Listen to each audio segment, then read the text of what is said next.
Okay dear students, ఈరోజు మనం articles అనేటువంటి నిన్న తెలుసుకున్నాం. వీటిలో ఏ అనే ఆర్టికల్ వేటి ముందల ఉంటుంది, వేటి ముందల ఉండదు అనేది ఈ రైమ్లో నేర్చుకుందాం. అంటే మనకి అన్ని నౌన్స్కి కూడా, అంటే పేర్లు, నౌన్స్ అంటే పేర్లు అనుకున్నాం కదా, అన్ని నౌన్స్కి ముందల ఆర్టికల్ అనేటువంటిది రాయవలసినటువంటి అవసరం లేదు. కాబట్టి వీటిని మనం ఇప్పుడు చూద్దాం. ముందుగా ఈ రైమ్ని నేను చెప్తాను, మీరు జాగ్రత్తగా వినండి.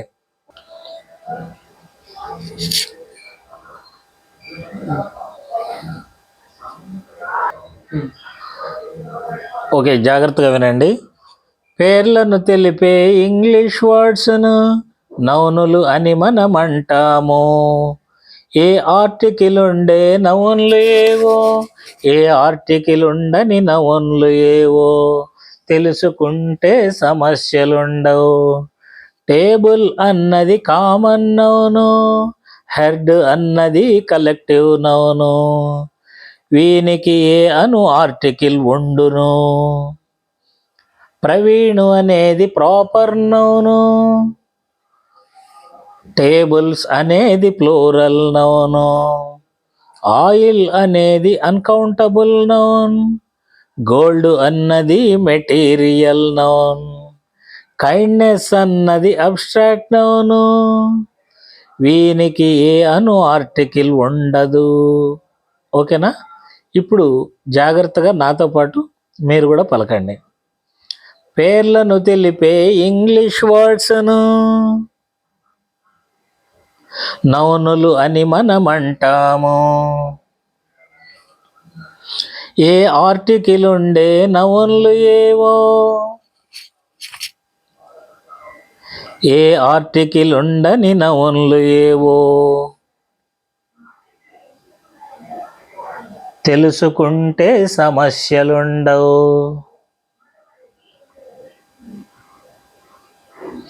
టేబుల్ అన్నది కామన్ నౌను, హెడ్ అన్నది కలెక్టివ్ నౌను, వీనికి ఏ అను ఆర్టికల్ ఉండును.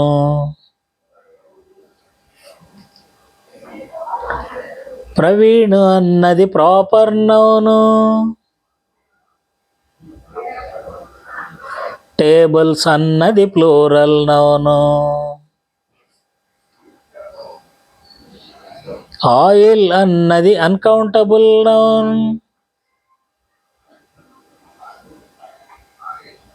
గోల్డ్ అన్నది మెటీరియల్ నౌన్,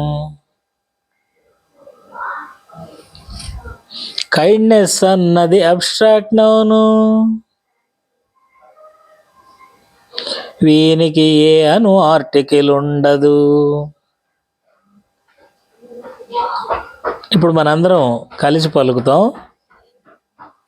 పేర్లను తెలిపే ఇంగ్లీష్ వర్డ్స్ను నౌనులు అని మనమంటాము. ఏ ఆర్టికల్ ఉండే నౌన్లు ఏవో, ఏ ఆర్టికల్ ఉండని నౌన్లు ఏవో తెలుసుకుంటే సమస్యలుండవు. టేబుల్ అన్నది కామన్ నౌను, హెడ్ అన్నది కలెక్టివ్ నౌను, వీనికి ఏ అను ఆర్టికల్ ఉండును. ప్రవీణ్ అన్నది ప్రాపర్ నౌను, టేబుల్స్ అన్నది ప్లూరల్ నౌను, ఆయిల్ అన్నది అన్కౌంటబుల్ నౌన్, గోల్డ్ అన్నది మెటీరియల్ నౌన్, కైండ్నెస్ అన్నది అబ్స్ట్రాక్ట్ నౌను, వీనికి ఏ అను ఆర్టికల్ ఉండదు. ఓకేనా? ఇప్పుడు మనం తెలుగులో కూడా అర్థం చెప్పుకుంటూ దీనిని మనం ఇంగ్లీష్ భాష నేర్చుకోవడానికి ఏ విధంగా ఉపయోగించుకోవాలి అనే విషయాన్ని తెలుసుకుందాం. రెడీనా? ఓకే డియర్ స్టూడెంట్స్, ఇప్పుడు మనకి ఇది కొద్దిగా పెద్దగా పొడవుగా కనిపిస్తుంది, కొన్ని పదాలు కూడా ఎక్కువ వచ్చాయి, కానీ ఇది చాలా సులభంగానే ఉంటుంది. ఏం లేదు, ఇది ఏ అనేటువంటి ఆర్టికల్ని ఎక్కడ ఉపయోగిస్తాము, ఎక్కడ ఉపయోగించము అనేది తెలుసుకోవడానికి మాత్రమే మనం దీన్ని వాడుతున్నానట. మనకి తెలుసు, జనరల్గా మనుషుల పేర్ల ముందల ఏ అనేది రాయము అని చెప్పి మనం తెలుసుకున్నాం. For example I am a boy అని రాయొచ్చు, ఏ రాయొచ్చు ఇక్కడ, ఎందుకంటే ఇది మామూలు నౌన్. అదే మనిషి పేరు అనుకోండి, ఐ ఆమ్ రవి. ఇక్కడ చూడండి, రవి ముందల మాత్రం లేదు ఏ అనేటువంటిది, ఏ బాయ్ ముందు మాత్రం ఉంది. ఎందుకు ఉంది? ఇక్కడే కదా మనం కన్ఫ్యూజ్ అయ్యేది. కాబట్టి ఇలా పేరు ఏదైతే ఉందో ప్రాపర్ అంటే పర్టిక్యులర్గా అనమాట. ఈ ప్రాపర్గా చెప్పేదాన్ని ప్రాపర్ నౌన్ అంటారు. ఈ పేర్లు గుర్తుపెట్టుకోండి, లేకపోతే లేదు. ఒకవేళ మీకు ఇది కన్ఫ్యూజ్ అనిపిస్తే ఇవి రెండు గుర్తుపెట్టుకోండి చాలు. ఏంటి? పేర్లు కనుక ఉన్నట్లయితే దాని ముందర ఏ అనేటువంటిది రాయకూడదు. పేర్లు లేకుండా ఉంటే ఏ అనేటువంటిది రాయవచ్చు. A boy, I'm a boy, I'm a student, I'm a teacher, I'm a doctor, he is a doctor, she is a nurse, ఇలా దేనికైనా రాసేయచ్చు. కానీ పర్టికులర్గా పేర్లు ఉన్నప్పుడు మాత్రం, అంటే సుమలత, మాధవి, మధు, ప్రభాకర్ ఇలాంటి పేర్లు ఉన్నప్పుడు మాత్రం ఏ అనేటువంటిది రాయకూడదు. అలాగే మన ఇళ్ళలో కుక్క పిల్లల్ని పెంచుకుంటుంటాం, ఆ కుక్క పిల్లలనైనా ఏ డాగ్ అనొచ్చు, అందుకని దానికి పేరుంది అనుకోండి, ఏ పప్పి అనకూడదు, ఇట్ ఈజ్ పప్పి అనాలి, అంతేగాని ఇట్ ఈజ్ ఏ పప్పి అనకూడదు. అంటే ఎప్పుడైనా సరే గుర్తుపెట్టుకోండి, పేరుంది అంటే విలేజ్లో అయినా సరే విలేజ్ అనొచ్చు, కానీ ఆ ఊరికి ఒక పేరుంది అనుకోండి, ఏ మార్కపూర్ అనకూడదు, ఐఆమ్ గోయింగ్ టు మార్కపూర్ అనాలి, ఐఆమ్ గోయింగ్ టు ఏ మార్కపూర్ అనకూడదు. ఏ అనేటువంటిది ఎప్పుడైతే పేర్లు వస్తాయో అక్కడ దాన్ని ప్రాపర్ అని గుర్తుపెట్టుకోండి, ప్రాపర్ నౌన్ అంటాం. దానికి మాత్రం మనం పేర్లు రాయకూడదు, ఏ అనేటువంటిది రాయకూడదు. ఇలాగ ఏ రాసేవి ఏంటివి, రాయనివి ఏంటివి అనేటువంటిది ఒక లిస్ట్ చెప్పాము అంతే. ఏంటి అని అంటే ఈ టేబుల్ కానీ లేకపోతే యానిమల్స్ కానీ మనుషులు కానీ ఇవన్నీ కూడా కామన్ నౌన్స్ అంటారు, కామన్గా ఉండే పేర్లు. కామన్ అంటే ఏంటి? అన్నిటికీ కామన్గా ఉపయోగిస్తాం. మ్యాన్ అంటే మనుషులందరికీ మ్యాన్ అనే ఉపయోగిస్తాం కదా. గర్ల్ అంటే ఒక అమ్మాయికి ఉపయోగించాం, అందరు ఆడపిల్లలకి గర్ల్ అనే అంటాం. కాబట్టి ఏ గర్ల్ అని రాయొచ్చు, ఏ గర్ల్ అని రాయొచ్చు, అలాగే ఏ బాయ్ అని రాయొచ్చు, ఏ స్టూడెంట్ అని రాయొచ్చు. ఇవన్నింటినీ ఏమంటామంటే కామన్ నౌన్ అంటాం. కామన్గా వాడే పేర్లు అనమాట. అదే దానికి వచ్చేసి మనిషి పేరు అయితే ప్రాపర్ నౌన్ అంటాం. అలాగే మీకు ఇంకొకటి ఇచ్చాం ఇక్కడ, ఏ హర్డ్ అనేటువంటిది. ఏ హర్డ్ అంటే మంద, పశువుల మంద. ఏ హర్డ్ అంటే ఒక పశువుల మంద అని చెప్పొచ్చు అనమాట. అంటే ఒక గ్రూప్గా ఎప్పుడైతే ఉంటాయో వాటికి ముందర కూడా ఏ అనేది రాయొచ్చు, ఏ హర్డ్. అలాగే ఏ గ్రూప్ ఆఫ్ పీపుల్. అలాగే ఏ పెయిర్ ఆఫ్ చెప్పల్స్. ఇట్లా మనం ఒక గుంపుగా ఎక్కువ వస్తువుల్ని కలిపి ఒక పదంలో సూచిస్తాం. ఏంటివి? హర్డ్ కానీ గ్రూప్ కానీ. అలాగే ఆర్మీ అంటే సోల్జర్స్ ఉంటారు కదా. అలాగే యాన్ రావాలి, మళ్ళీ అక్కడ ఏ రాకూడదు, ఎందుకని ఆర్మీలో ఏ తోటి మొదలవుతుంది కదా, యాన్ ఆర్మీ అని చెప్పంటాం. అలాగే ఇక్కడ ఏ ప్యాక్ అని కానీ ఇలాంటి మొత్తాన్ని వీటిని వచ్చేసి కలెక్టివ్ నౌన్స్ అంటాం. దాంట్లో మనం ఇందాక రాసాం కలెక్టివ్ నౌన్స్. సో ఈ కామన్ నౌన్ కానీ కలెక్టివ్ నౌన్ కానీ రెండింటి సితో మొదలవుతుంది, గుర్తుపెట్టుకోవచ్చు మనం. Common noun, collective noun. Collective noun అంటే ఎక్కువ కలిసి ఒక పదంలో కనుక చేస్తే దాన్ని కలెక్టివ్ నౌన్ అంటారు. గ్రూప్ అంటే ఎక్కువ కదా. అలాగే ప్యాక్ అంటే ఎక్కువ, అంటే ప్యాక్ చేసినటువంటి ఐటమ్స్ ప్యాక్ అని చెప్పంటాం. ఈ ప్యాక్ అన్నా కానీ ఎక్కువే, ఆర్మీ అన్నా కానీ ఎక్కువే. ఇలా ఎక్కువ ఉండేటువంటిదని ఒకే పదంలో సూచిస్తాం. వాటి ముందర ఏ అనేటువంటిది రాయొచ్చు. కాబట్టి common noun, collective noun. Common noun, collective noun, ఇది మనం గుర్తుపెట్టుకోవచ్చు. ఏ అనేటువంటి వీటి ముందల మాత్రమే వస్తాయి. మరి రానిది ఎవరి ముందల అని అంటే మనం దీంట్లో ప్రవీణ్ అనేటువంటి చెప్పాం. ఎందుకు ప్రవీణ్ అనేది చెప్పాము అంటే ఇది ఒక మనిషి పేరు అనమాట. ఈ మనిషి పేరు ప్రాపర్ నౌన్. కాబట్టి ప్రాపర్ నౌన్ అనేది పెట్టుకోండి, లేకపోతే అవసరం లేదు, వాటి పేర్లు మనకు అవసరం లేదు. కానీ మనిషి పేరు ముందల మాత్రం ఏ అనేటువంటిది రాయకూడదు అనేది మనం గుర్తుపెట్టుకోవాలి. అలాగే టేబుల్స్, TABLES. ఇక్కడ చూడండి, పైన టేబుల్ ముందల ఏ రాసాము, టేబుల్స్ ముందల మాత్రం రాయలేదు. ఎందుకని అని అంటే ఇది ప్లోరల్ అంటాం. ప్లోరల్ అంటే ఏంటంటే ఎక్కువ ఉన్నాయన్నమాట. ఎక్కువ అని అంటే టేబుల్స్, బాయ్స్, గర్ల్స్ వీటి ముందర ఏ రాయకూడదు. ఒకటి ఉంటే మాత్రం మనం రాయొచ్చు.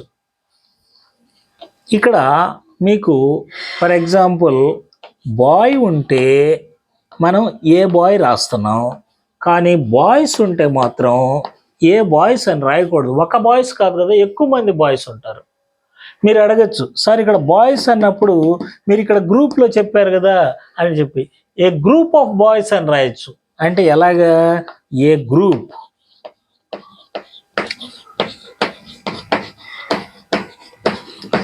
గ్రూప్ ఆఫ్ బాయ్స్ అని రాయొచ్చు. అంటే ఈ గ్రూప్ అనేటువంటిది వీళ్ళందరినీ కలిపి తెలియజేస్తుంది అనమాట.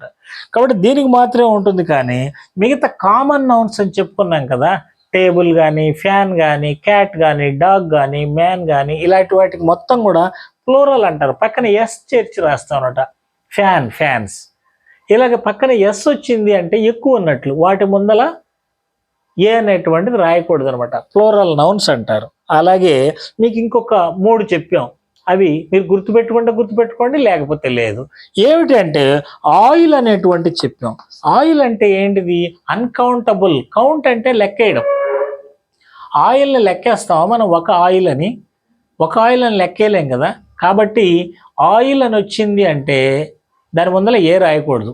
ఆయిల్ పాకెట్ అని వస్తే రాయొచ్చు. మళ్ళీ ఉట్టి ఆయిల్ అనుకోండి, దాని ముందర ఏ రాయకూడదు అనమాట. ఐసా ఆయిల్ అని అంటే ఓన్లీ ఆయిల్ అనేటువంటిది మాత్రమే, ఏ మాత్రం రాయకూడదు అనమాట. అలాగే దీనిలాగానే ఆయిల్ లాగానే వాటర్ కానీ, అలాగే టీ కానీ, అలాగే షుగర్ కానీ, రైస్ కానీ, వీటన్నిటి ముందల ఏ అనేటువంటిది రాయకూడదు. ఎందుకంటే వాటి లెక్కేయలేం. అలాగే మెటీరియల్స్ కొన్ని ఉంటాయి. గోల్డ్ కానీ, సిల్వర్ కానీ, ప్లాస్టిక్ కానీ, ఇవన్నీ కూడా ఒక మెటీరియల్ అనమాట. ఈ మెటీరియల్ ముందల కూడా ఏ అనేటువంటిది రాయకూడదు. ఏ గోల్డ్ అని రాయకూడదు. ఏ గోల్డ్ రింగ్ అని రాయొచ్చు. ఇదంతా ఎక్కువ కన్ఫ్యూజ్ అనుకుంటే వీటి గురించి వదిలేసేయండి. మనం గుర్తుపెట్టుకోవాల్సింది ప్రధానంగా కామన్ నౌన్స్. వాటికి మాత్రం ఏ అనేది రాస్తాము, పేర్లకు ముందు మాత్రం ఏ అనేటువంటిది రాయము. అలాగే ప్లూరల్ నౌన్స్ అంటే టేబుల్స్, క్యాట్స్, డాగ్స్, వాటి ముందర కూడా ఏ అనేటువంటిది రాయము. అలాగే ఇంకోటి కూడా చెప్పాం, కైండ్నెస్ అనేటువంటిది, లవ్, ఎఫెక్షన్, క్రూయల్, ఇటువంటి మానసిక ఫీలింగ్స్ ఉంటాయి. వాటి ముందర కూడా ఏ అనేటువంటిది రాయమన్నమాట. సో అదంతా మనకు అవసరం లేదు. దీంట్లో మనం గుర్తుపెట్టుకోవాల్సింది ప్రధానంగా 3. కామన్ నౌన్ అనేటువంటి దానికి ఏ అనేటువంటిది రాస్తాం. బాయ్, టేబుల్, చైర్, ఫ్యాన్, ఇటువంటి. ఒకవేళ దాని పక్కన ఎస్ ఉన్నట్లయితే దానికి ముందల ఏ అనేటువంటిది రాయము. అలాగే పేర్లు, ఏదైనా పేరు వచ్చిందంటే దాని ముందల కూడా ఏ అనేటువంటిది రాయము. మిగతాయి మీరు దాంట్లో చెప్పబడ్డాయి, మీకు గుర్తుంటే గుర్తుపెట్టుకోండి, లేకపోతే వాటిని వదిలేసేయండి. మీరు బాగా నేర్చుకున్న తర్వాత గ్రామర్ బుక్స్ రెఫర్ చేసేటప్పుడు వాటి గురించి మనం డీటెయిల్స్గా తెలుసుకోవచ్చు. ఒకవేళ మీరు ఈ రైమ్ బట్టి కొట్టి ఉంచుకున్నారు కూడా, ఈ రైమ్స్ ద్వారా ఉపయోగం ఏంటంటే దీన్ని మీరు బాగా నేర్చుకొని ఉంటే మీకు ఇప్పుడు దాని గురించి అర్థం కాకపోయినా తర్వాత తరగతుల్లో మీరు గ్రామర్ని నేర్చుకోవాలనుకున్నప్పుడు చాలా చాలా సులభంగా అర్థమవుతుంది అనమాట. అందుకని మనం ఈ గ్రామర్ని రైమ్స్ రూపంలో తయారు చేసాం. కాబట్టి మీరు తెలుసుకోవాల్సింది ఈ 3 కాన్సెప్ట్లైనా ఈ రైమ్ మొత్తం కూడా నేర్చుకోండి. దానివల్ల మీకు తర్వాత తరగతుల్లో ఉపయోగం ఉంటుంది. ఓకేనా? Thank you.